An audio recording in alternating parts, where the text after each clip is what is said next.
આવવા જોઈએ. એટલા માટે મારા કવિએ આ ભજન બનાવ્યું છે. તો કોઈ પિયારિયામાં જાય માને વધી, તો કોઈ પિયારિયામાં જાય રે રામ રામ.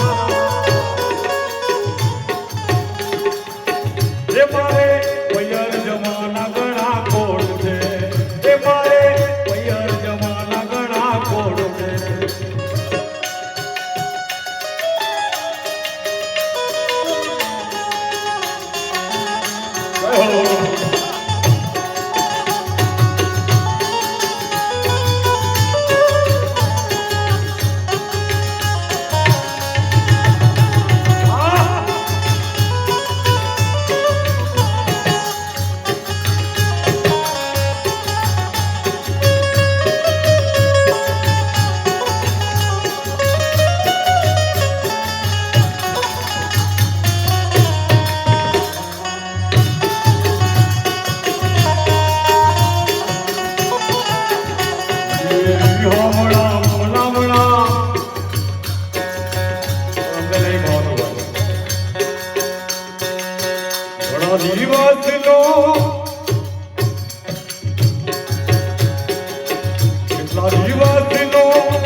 Good luck.